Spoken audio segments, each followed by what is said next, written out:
Hey there, hope you're doing well today, and I'd like to welcome you back to Alfred's Basic Adult Piano Course, Greatest Hits, Level 1. This video is Lesson 6, covering pages 10 and 11, the song, What a Wonderful World.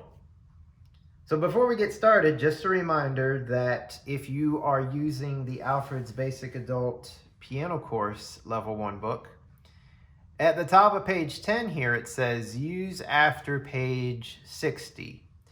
The 96 is if you're using the Alfred's Basic Adult All-in-One course. That's a book that has lesson material, technique, and theory as well. But if you're following my videos, I'm just using the basic book, not the all-in-one, but just the lesson book. So you're going to want to wait till page 60 in that book. I'm not sure offhand what that is in that book.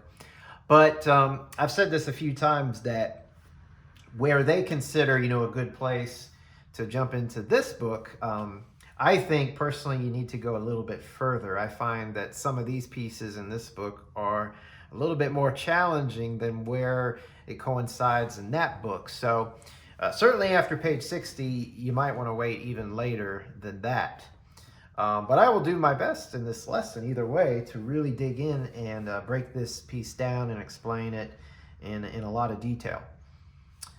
Another thing to be aware of before we start this piece is it's a pretty popular piece, What a Wonderful World, made famous by Louis Armstrong.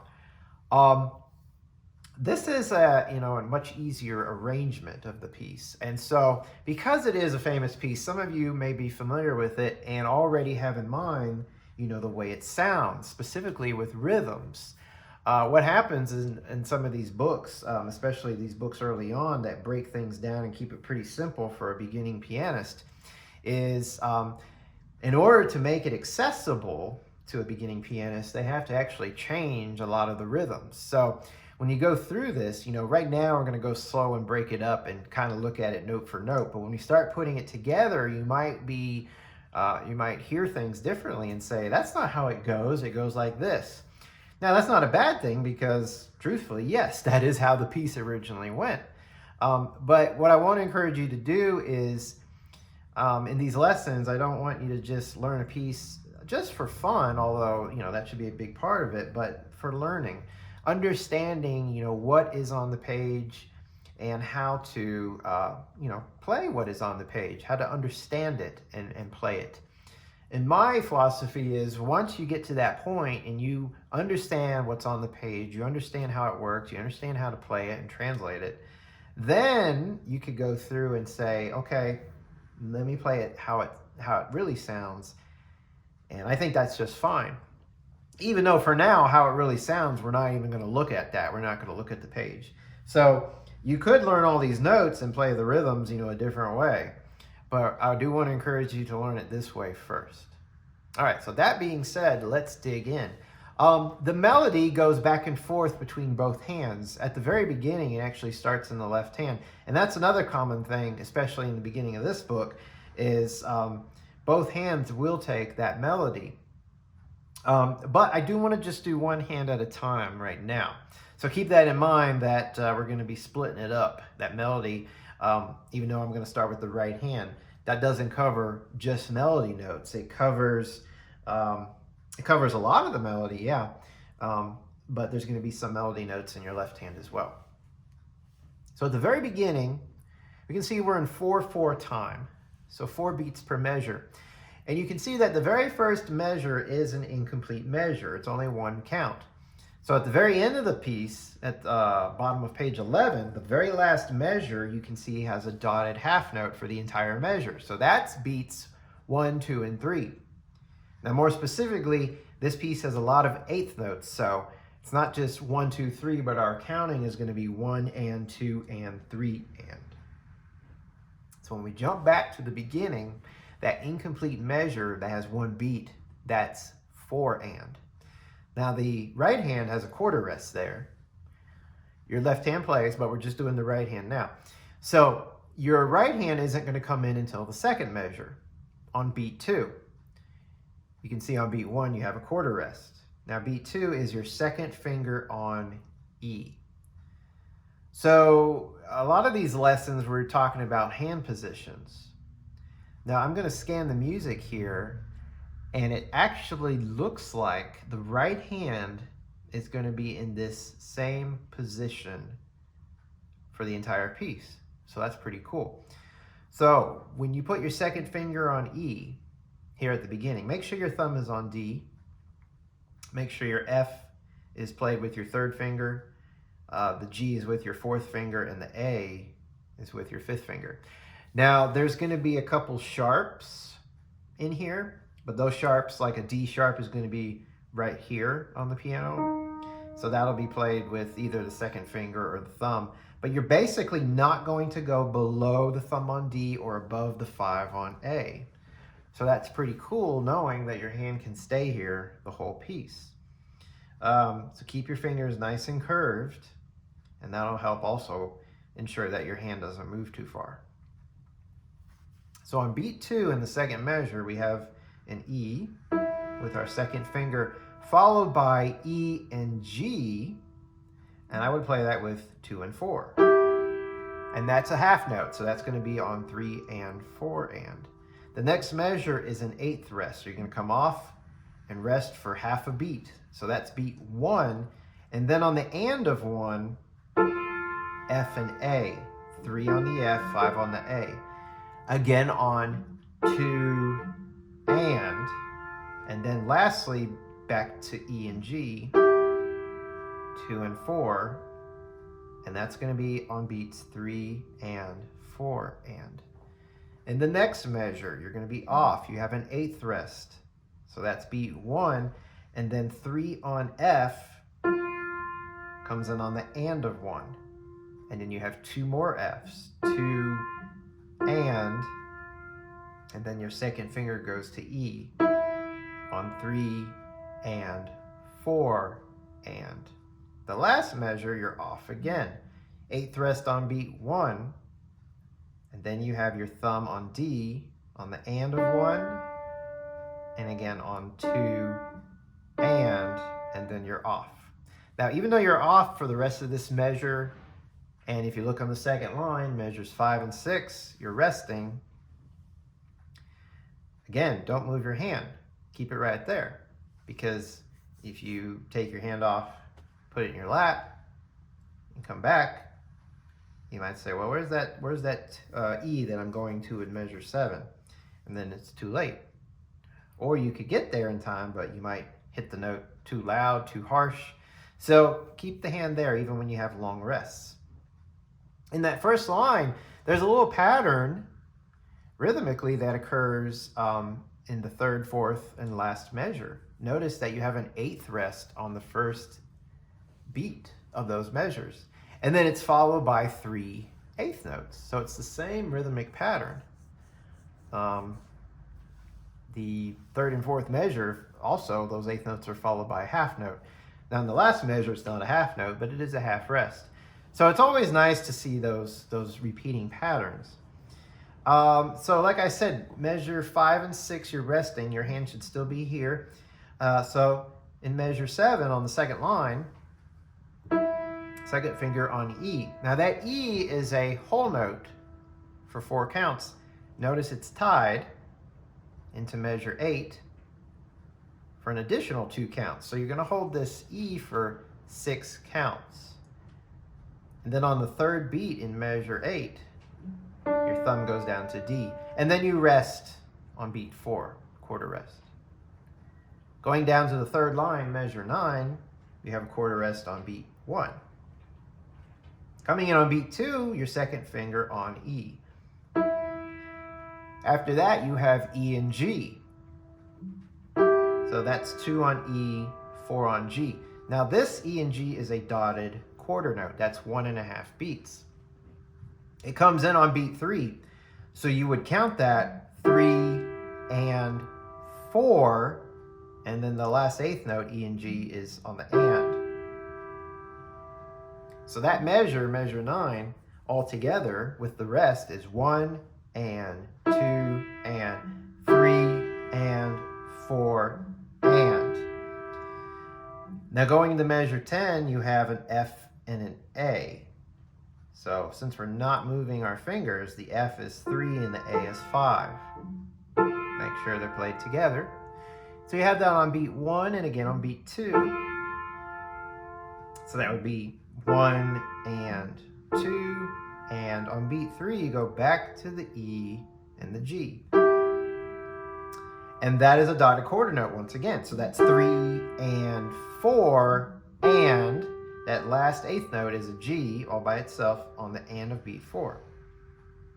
Going on to measure 11, that's an F quarter note. So that's 1 and then 2 and, you have 2 more Fs on the eighth notes.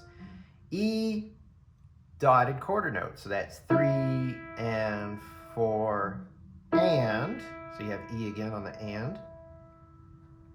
And then lastly, in the last measure there, measure 12, a D with your thumb, 1 and 2 and then we're off for 2 counts. There's a pattern there as well on that line. It may not be extremely helpful, but there's the dotted quarter note in measures 9, 10, and 11, and it's always on beat 3. Of course, followed by an eighth note on the and of beat 4. Now down in measure 13, just a reminder, you don't move your hand. 13 and 14, we have rests. Measure 15, you got a quarter rest on beat 1. Beat 2 is the second finger on E, so that's 2 and then the F on beat 3 is with your third finger, and you're going to go down to your thumb on D. The last measure is an F for 2 counts, followed by an E for 2 counts, because they're half notes. So yeah, make sure you still count it out at the last measure. 1 and 2 and 3 and 4 and, just to make sure on those longer notes you're still counting the ands. You don't want them to go too fast. Now at the top of page 11 it starts getting busy. Measure 17, those are all Ds. 4 eighth notes followed by a quarter note. So that would be 1 and 2 and 3 and then off on 4 and. In the next measure, same rhythm, but different notes. You got F, E, E. Now thumb to D sharp. And they remind us there with that 1 above it. And then go back to 2 on E for your quarter note. When you play this in measure 18, make sure you're not down on the edge of the keys. Because if I'm down here, look where my thumb is. Way off the keyboard. And I got to go all the way up here. That takes time, and it'll make it choppy. Play up here close to the keys. So by the time you hit measure 17, make sure your thumb is up here on the D in measure 17. Look how close my thumb is to the D sharp key. I don't have to go far at all. So if I'm here on 17, in measure 18, look where my thumb is, it's right there. So that can be extremely useful. Now, it's still not easy. This is very tight playing, especially in measure 18. Look how close my fingers are. I'm putting my third and second finger in between 2 black keys. You see that? For the F. So if it's a little tight for you, you might have to go down just far enough. But don't go all the way to the edge where your thumb is way out here. So it's still better to be here. It's still closer to get to that D sharp with your thumb. Now at the end of measure 18, you've got a quarter rest on 4 and. Measure 19 is like 17. It's the same thing again. On the Ds, 1 and 2 and 3 and 4 and. And then the last measure on that line is kind of like measure 18. Instead of a quarter rest on beat 4, you've got 2 eighth notes, the E and G. So make sure the E is with your second finger, the G is with 4. In measure 21 on the second line, E and A. 2 on E, 5 on A. That's a quarter note, so 1 and, followed by 2 eighth notes. Those are still A's, so just take the 5th finger by itself. 2 and. On beat 3, we have an E and a G. 3 and. Beat 4, you play the E and G individually. 4 and.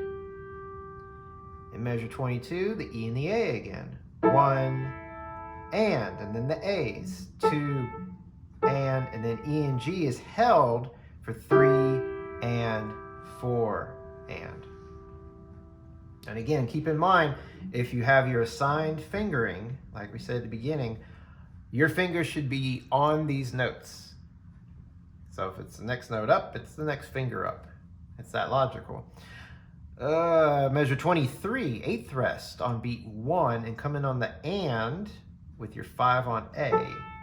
And you have 2 more A's on 2 and. On beat 3, we have a dotted quarter note. E and G with 2nd and 4th finger. 3 and 4 and. So the 8th note and on with the 4th finger. G with the 4th finger on the and. And then the last measure, D and F, 1 and 3. That's quarter note. So 1 and then E, 2 and then the D, 3 and then rest on 4 and. When you get to measure 25, it's kind of a repeat of measure 9. So it should be familiar material coming back. So measure 25, you got a quarter rest on beat 1. 1 and specifically. 2nd finger on the E, so 2 and then E and G is a dotted quarter note. 3 and 4 and. Make sure it's 2 on E, 4 on G. Next measure, 3 on F, 5 on A. 1 and 2 and 3 and 4 and. That's E and G once again. Measure 27, 8th rest, followed by 3rd finger on F. So that's the and of 1. So it would be 1 and 2 and 3 and 4 and. So dotted quarter note on the E, beat 3 again. It seems like all the dotted quarter notes in this piece in the right hand are on beat 3. So that's an interesting little tidbit of information. It's always on beat 3. Picking up right there, a 3rd line, measure 27. So that's 1 and 2 and 3 and 4 and down to D, 1 and then 2 and then rest on 3 and 4. The next line down, we're resting throughout measure 29. In measure 30, you won't come in until beat 4. So that's the thumb on D, 4 and then go to E. So that's a whole note for 4 counts tied to a quarter note in the next measure for an additional count. So a total of 5 counts. Then in that last measure, you're going to rest on 2 and. Now we do have a finger shift. It's the one time in the right hand we do move the hand. They remind us, parenthesis right above it, move the right hand to the middle C position. So that's pretty cool because you're not just moving your 4 to F, but you're going to move all 5 fingers to the middle C position.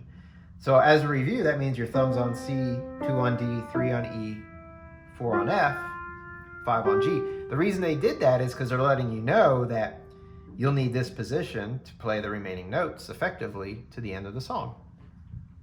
So again, when you move the 4, move actually the whole hand. What can help is if you move your thumb. Now keep in mind, you're in this locked position, we said from the very beginning. So basically, you're kind of in a D position, I guess you could say, at the very beginning. D, E, F, G, A. Move every finger down 1 note. And that's how you'd end up in the C position. So right there at the end of that line, beat 3, your 4 is on F now. So 3 and 4 and. Measure 33, same note again. That's an E again, 3rd finger. 1 and then we have 2 and 3 and 4 and. So in measure 33, you have those 8th notes, the C and the D. And then going back to middle C for 3 and 4 and. Now keep your hand in this position, in the C position in measure 34. You're going to come in with second finger on D on beat 4. So you're going along 1 and 2 and 3 and 4, and next measure rest on 1 and. Bring your third finger on E, 2 and 3 and 4 and then lastly E for 3 counts. Dotted half note. All right, so that covers the right hand, the notes, the fingering, the rhythms individually. So the rhythms will make more sense overall, you know, when I start putting it all together. But I don't really want to put it together until I add the left hand. Because like I said early on, the left hand plays some of these melody notes.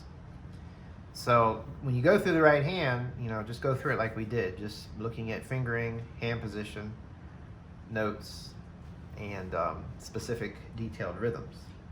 And looking for patterns, you know, like I said earlier, there's certain measures, one after another, where it's the same repeating rhythmic pattern. It's kind of nice to be able to pick up on things like that. The left hand looks like it's kind of in a G position at the beginning.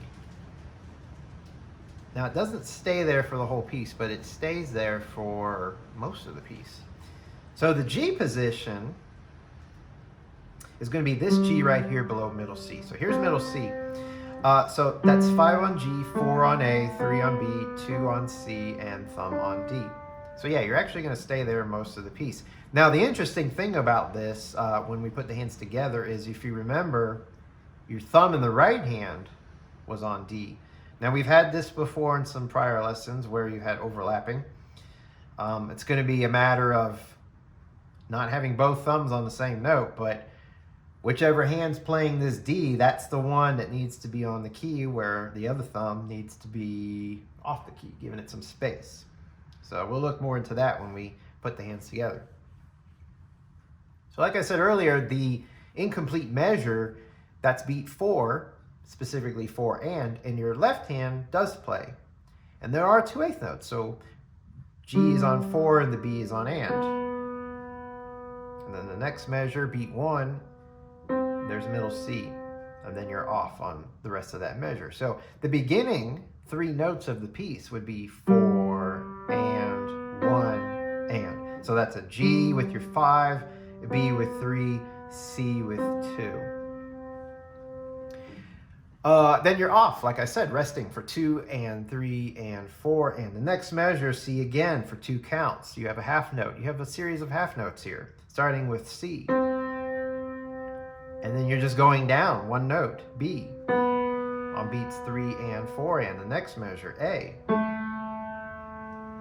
and then G. Now the last measure, you're going to jump up a little bit, 3 on B.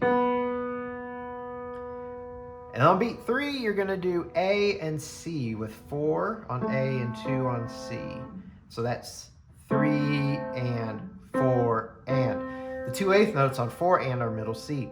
So stay there with your second finger, release the 4 on 2. So again, it's 3 and 4 and. Now when you come back down in measure 5, you're going to move the 4 slightly to the left to this A flat. And your second finger's still on C. So that's beat 1 and. And then hop off your 4 for 2 and. Now on beat 3, it looks like you go to A and C, but remember the rule. It's not A and C, it's A flat and C. We have an A flat on beat 1, so that A stays flat the rest of the measure. So measure 5 actually goes like this. 1 and 2 and 3 and 4 and then you're off. In fact, beat 1 in measure 6 is complete silence in both hands. Notice your right hand's resting. Your left hand has a quarter rest. And then the left hand re-enters on beat 2. Middle C with your second finger. 2 and 3 and 4 and. So that C with your second finger twice, down to B, back to C, and then B and D together on 4 and.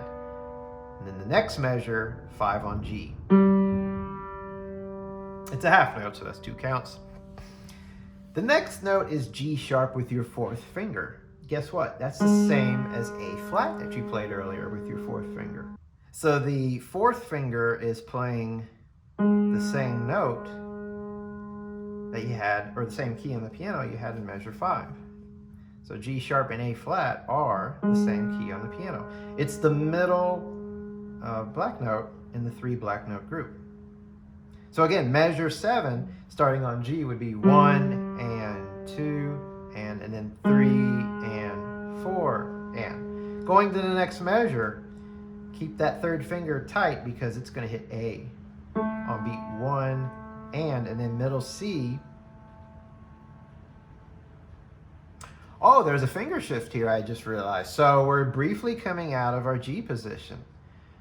So when they did the 3rd finger on A, it's pulled the thumb down off of D down to middle C. So it looks like, this is very brief though, because look what happens with the B on beat 3. It's not with 2, it's with 3. So that's putting us back in position. So going back to measure 7, we have 5 on G, 4 on G sharp, and then 3 on A. So normally it was 4 on A, right? But the reason they're doing this is to keep it a little bit smoother. I could actually do this method where you slide off of the G sharp with the 4 and just go to 4 on A. And then do C with 2. And then, you know, 3's right there for B. You could do that actually. Some people frown against sliding like that. I don't think it's terrible. But for now, I'm going to stick with what they have. 5 on G, 4 on G sharp. Bring that 3 in.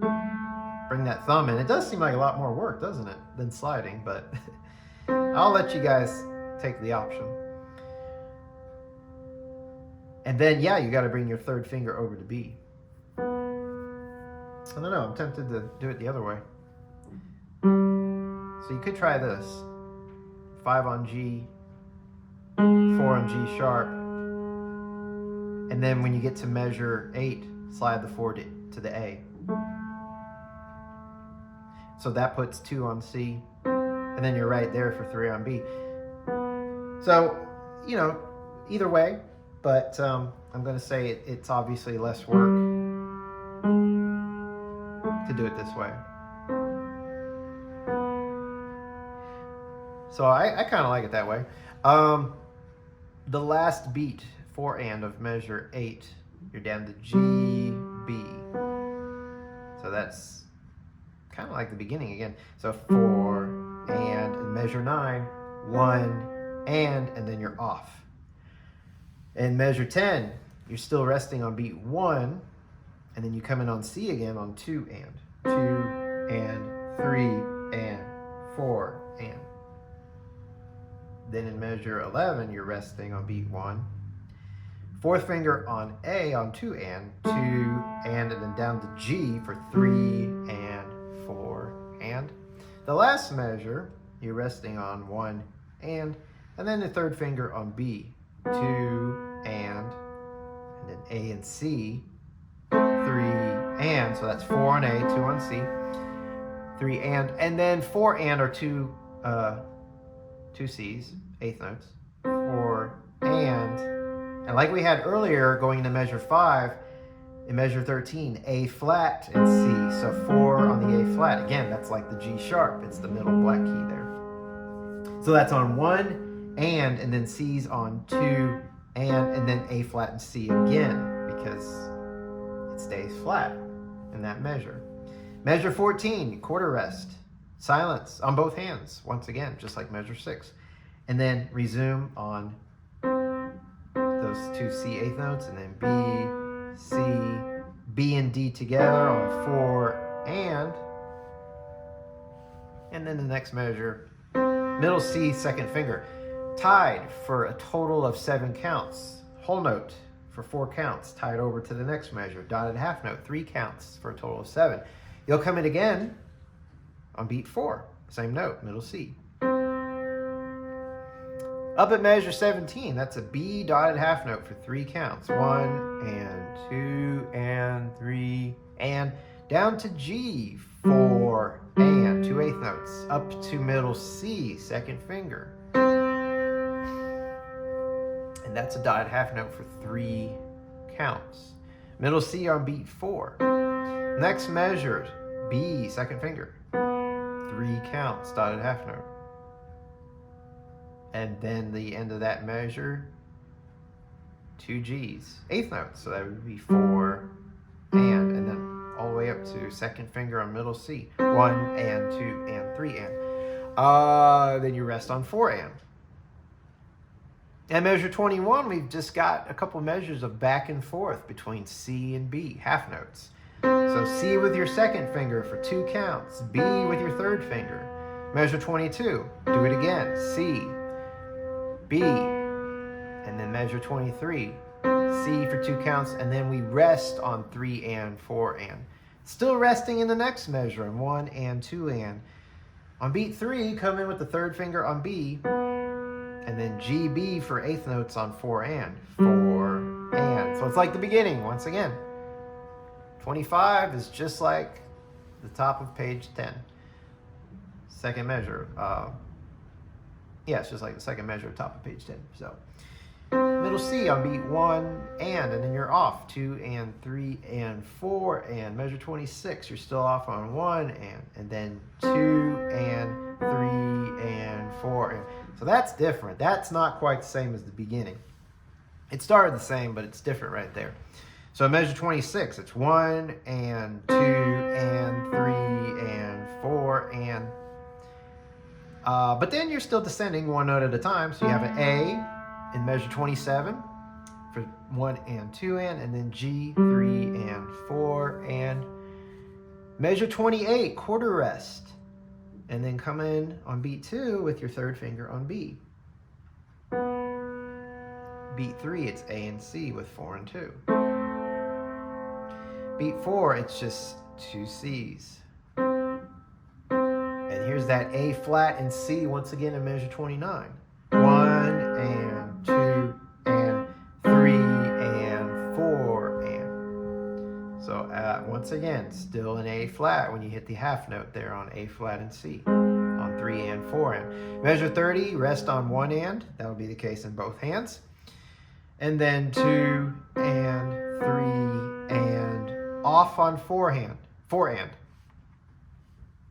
Now measure 31, it says move left hand to middle C position. Right now, we're in the G position. Your 5 is on G. Your thumb is on D. Middle C position means your thumb is on C. So basically everything comes down one note. So your 5 is on F, 4 is on G now. Thumb is on C. And you notice beat 3 of measure 31, it's 4 on G. So during that rest, make sure you move the hand down and then 3, beat 3, 3 and 4 and. Now you have a B flat there. Normally B would be with your second finger. Just move it over to the B flat. And remember, this is not A flat, this is B flat. The one time we have a B flat. So a little different black key. So that's 4 and then in measure 32, down to A, third finger, 1 and 2 and 3 and off on 4 and. Measure 33, 5 should be on F, 3 should be on A, and that's a whole note. So 4 counts, the entire measure, 1 and 2 and 3 and 4 and. Measure 34, rest on beat 1 in both hands. And then 2 and 3 and 4 and. That's a little different. We've had a lot of the C, C, B, C, but it went to something different. Here you have an A flat on 4 and. And then the next measure, thumb on middle C for 4 counts. 1 and 2 and 3 and 4 and. And then the last measure, G and C. 4 on G, thumb on C for 1 and 2 and 3 and then you're off. So actually most of the left hand is accompaniment. There are a few places where it's melody. Now it's going to make more sense when we put the hands together, which I'm going to do now. I'm not going to play it quite in rhythm just yet. I'll save that for the end. But I just want to get used to how things are going to feel and line up. So right now I call this more vertical playing.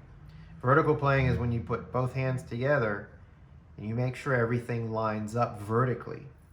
So it doesn't mean you have to have a perfectly flowing piece. It doesn't even mean your rhythms have to be perfect yet. But what does need to happen is that you're coordinating both hands.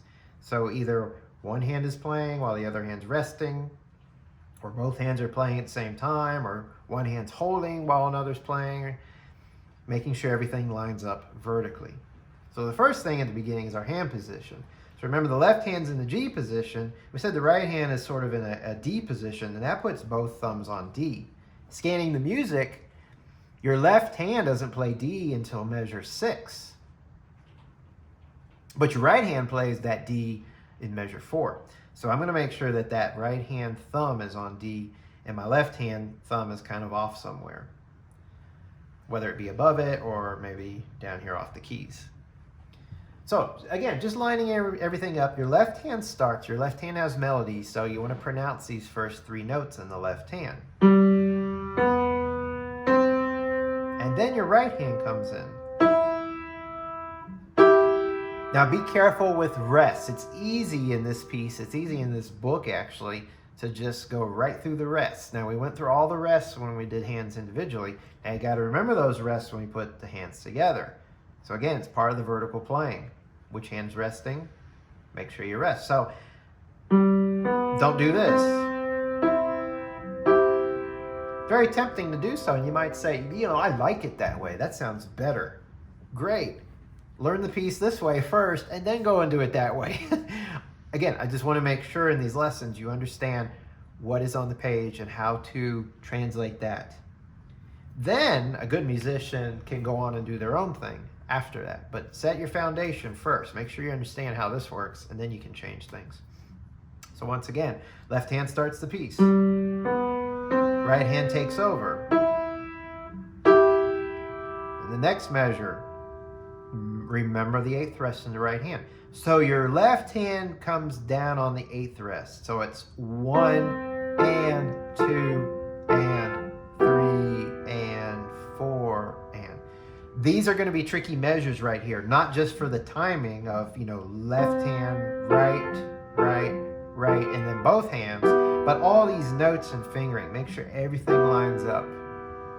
So go extra slow. Again, vertical playing. In the next measure, make sure it's the left hand first, and then the right hand.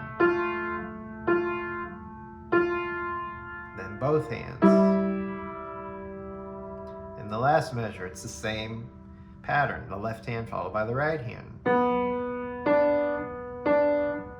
And then right here, it's just left hand. Now, because it's just left hand, you might be tempted to take that right hand and just move it out of the way, especially since our hands are tight. Don't do that. Keep the right hand right where it is, because it's going to come back in measure 7 right where it is. So going on to measure 5, it's all left hand, which means it's melody. In measure 6, you got the 1 and 2 and 3 and 4 and now both hands enter in measure 7. Once you hit this E in the right hand, hold it down. Don't even think about it. It's a long note. Just keep it held down. Focus on the notes and fingering. Remember, we said in the left hand you could slide. I think I'm going to stick with that. Now, in the last measure, once you get this C in beat 2, beat 3 is where both hands enter, B and D. And then you're off in the right hand, and the left hand continues. Measure 9, left hand. And then off when the right hand comes in. And just like the right hand, don't leave with the left hand. Keep it there. Keep it close by because it's going to enter right there. So going on to beat 3 in measure 9. 3 and 4 and 1 beat 2, both hands.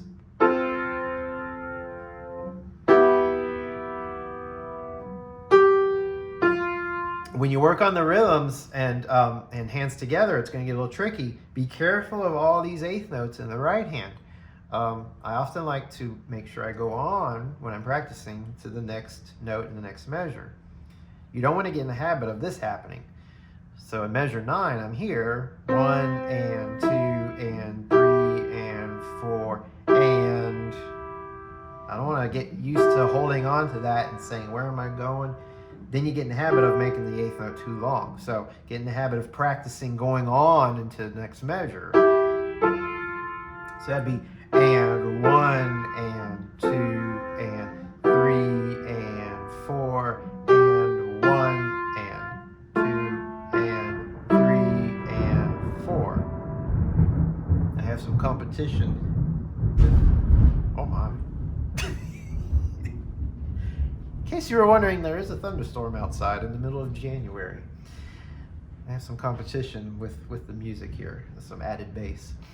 Anyways, we will continue. So in measure 9, once again, I've got 1 and 2 and 3 and 4 and 1 and 2 and 3 and 4. Notice how I'm lifting my wrist quite a bit. It's not only so you can see when the hands come together, but so that I can feel confident and strong about the hands together. You don't want to play the piece that way, but when you're lining things up, it's good to make those big motions. Okay, so I'm right in the middle of measure 10 on beat 2. 2 and 3 and 4, and be careful there, this eighth note not to lift up the B in the left hand. 3 and 4 and 1. That's a tricky one. And 1. You got to get to beat 1, and you got to lift the left hand because you have a quarter rest there. So in measure 11, that's 1 and 2 and 3 and 4 and 1. Same concept there.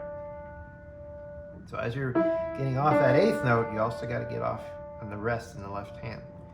So measure 12, that's 1 and 2 and 3 and. So again, the right hand has to come off. So be very careful again of the rest in the piece. Going on, 4 and 1 and 2 and 3 and 4 and 1 and 2 and 3 and 4 and 1 and.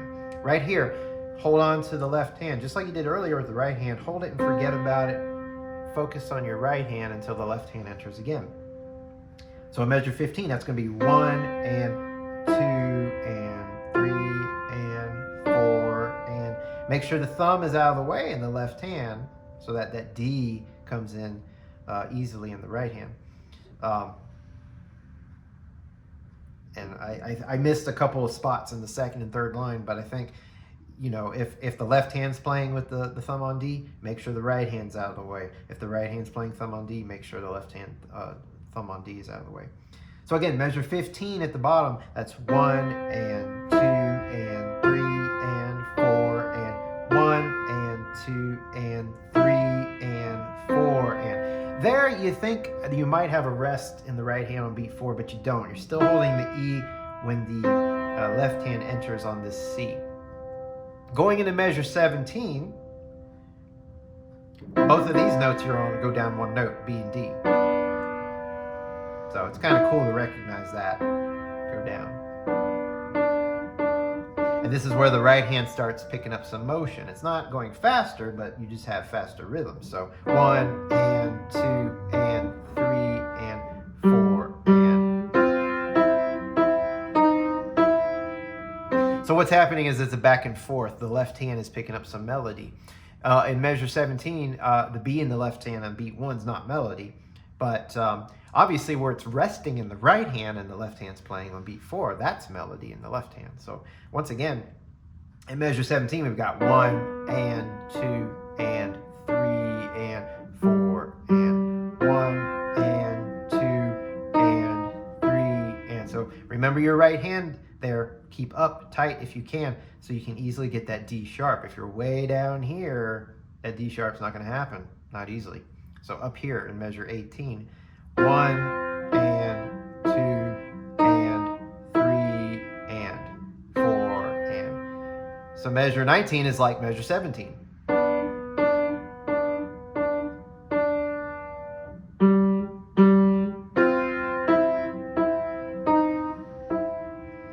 Now here at the end of measure 20, it's a little different. Rest on beat 4 in the left hand, carry on in the right hand.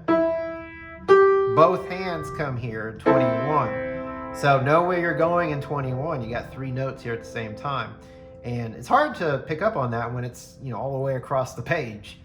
So the good news is if you compare measure 20, your left hand was playing C with your second finger. You're going to play that C again in 21. Your right hand was doing E and G for the last 2 notes. Well, the E is the bottom note of 21, E and A, right? And if you think about the pattern or the way the line is moving at the end of measure 20, E, G, A, you're just working your way up to E, G, and then you're just going to play E and A. So that's how you can kind of connect measure 20 to 21 and know where you're going a little bit easier. So in 21, it's 1 and 2 and 3 and.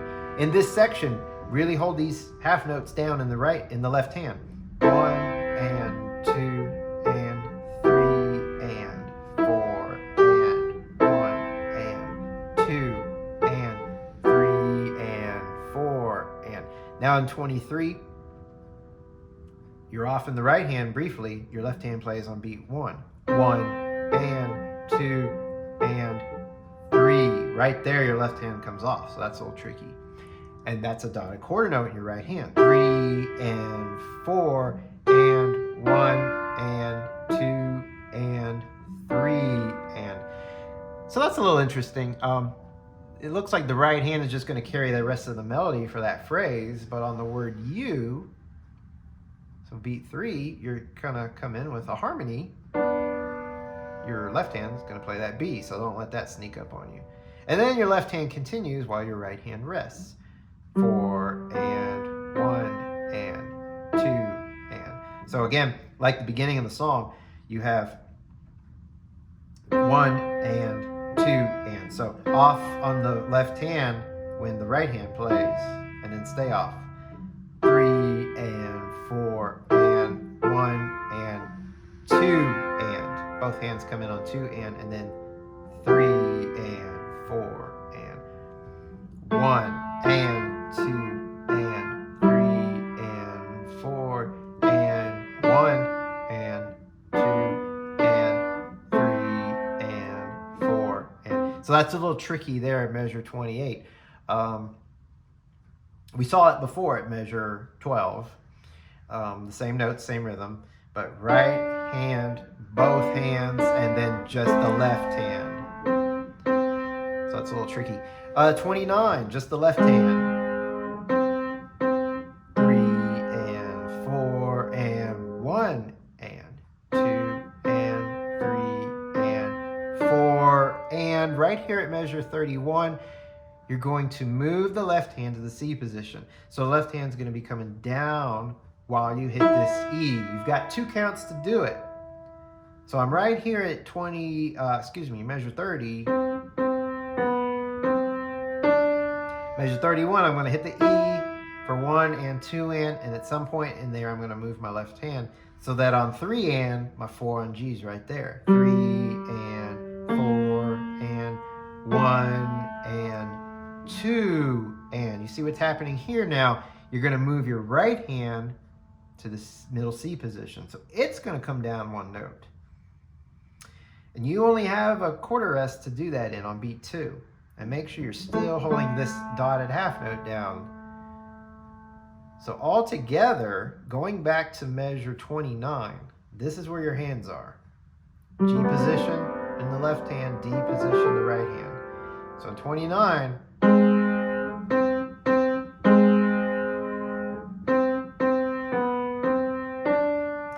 measure 31, here's my E in the right hand. I'm going to move my left hand down. 4 4 on G, 2 on B flat, 3 on A. Rest in the right hand, and while I rest, I bring my right hand down 1 note, 4 on F. And when I hit the E with my 3rd finger, I come off to rest in the left hand. And then both notes, or excuse me, both hands in 33. It's the E again in 33, so don't go anywhere. You did have a 3 on A in measure 32. So don't go far with your left hand. You're going to hit A and add the F with your 5th finger. So in measure 32, you were right here.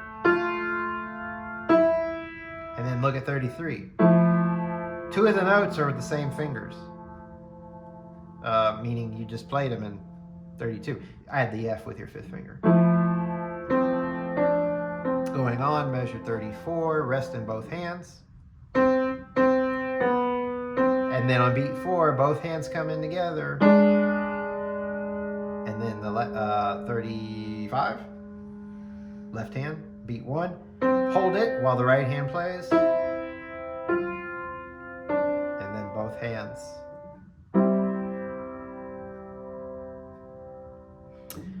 So that takes care of lining up the hands, the vertical playing. Now to get into the horizontal playing. Dynamics. Mezzo forte at the very beginning, so average volume, and it kind of stays there for most of the piece. If you look at measures 23 and 24, in the right hand, specifically, well, there's only notes mainly in the right hand. They have a crescendo and a diminuendo. So what you want to do is gradually get louder and louder in measure 23. At the beginning of 24, that's on the words I love you, that's where you start getting softer and softer. So the beginning of 24, you're at your loudest, and then the next note's softer, and then the next note's at its softest. And then you're at mezzo piano. If you look at your left hand that comes back in at measure 24, beat 4, that's pretty soft, medium soft. So mezzo forte is medium loud, mezzo piano is medium soft. So looking at the right hand in measure 20 to 23, your 5th finger's on A. So to do a crescendo, each note I play gets gradually louder. So even though I'm at mezzo forte, the trick with a crescendo is you can back off, start a little softer, start at maybe mezzo piano. And that's a little trick to enable your crescendo to grow, be more noticeable. Because if I'm at mezzo forte and I go to a forte, that's not a huge difference. But if I back off at the beginning to a mezzo piano, I have more room to grow. And there I am getting softer. So each A is a little bit louder, and then the E and G is louder, and then that's your loudest on the D and the F, and then softer, and then finally stays pretty soft, medium soft. So starting at 21, that's how this would sound. I'm at mezzo forte at 21, but I'm going to get a little bit softer at the beginning of measure 23, just to make that crescendo be even more noticeable.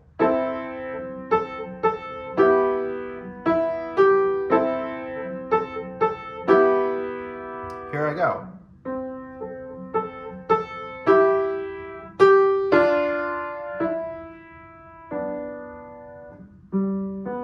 So that's how that works. And notice in measure 24, there's RIT period. That's retard, gradually slowing down. So as I'm getting softer in the right hand, I can slow down. Once I hit the mezzo piano, in 25, it says a tempo at the top above the treble clef. A tempo means resume the original speed. So you've been slowing down, slowing down, slowing down, and then when you pick it back up again, you're back to the original speed that you played the piece at. So at that point, you just stay pretty quiet in mezzo piano until you get to the end of the 4th line, measure 31. Notice there's a big crescendo there. Now you're holding the right hand down, so whatever notes move, in this case the left hand, that controls the crescendo. You got to have moving notes because the way the piano works is You can't play a note, hold it, and it get louder. It's actually just going to fade away. You need a series of notes to get louder. So the left hand, right there in measure 31 and 32, controls the crescendo. Then when the right hand comes in on the F, you start getting softer again because there's a diminuendo. So I'm going along on 29.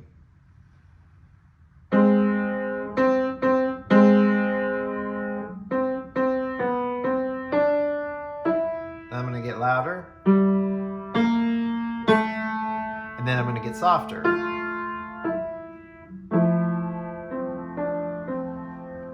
Now in 34, those are retard, yeah, RIT period, retard. So I'm going to slow down, gradually slower. All the way to the end, getting softer, softer, slower, until I can do a very, very delicate ending. So I'm fading away into the distance. Very common. A lot of pieces of music will do that. Slow down, get softer, just fade away. One last thing I want to do for you, play it all the way through, up the tempo. It's slow, it says slowly, so it's not a fast piece, but I'll give a little count off, and then I'm going to play both hands together in tempo. So 1 and 2 and 3 and...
And there it is. All right, so I hope you enjoy this piece.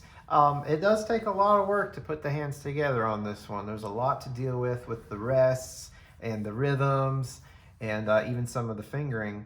Even though the hands don't move, the fingering is very specific, and sometimes when our hands are this close, we might want to be out a little bit. This can be uncomfortable. So it's a good exercise, once again, in getting the hands tight and learning to just be comfortable with the hands close to one another. So it'll take some time, take some time to spend working on this. Fortunately, it's not a fast piece, so it doesn't have to go very fast, but even that slow tempo you heard me play, it's still a very busy piece. And the last thing, of course, is focus in on how it's written. Focus in on playing what's on the page, not what you hear. Again, if you're used to the song sounding a different way, that's because it does. But again, this lesson can be very useful in how to differentiate the two, understanding, the song goes one way, but this arrangement is written a different way. And that can really increase your maturity as a musician, being able to distinguish the two. All right, so I hope you have fun with it. And I look forward to seeing you in the next lesson.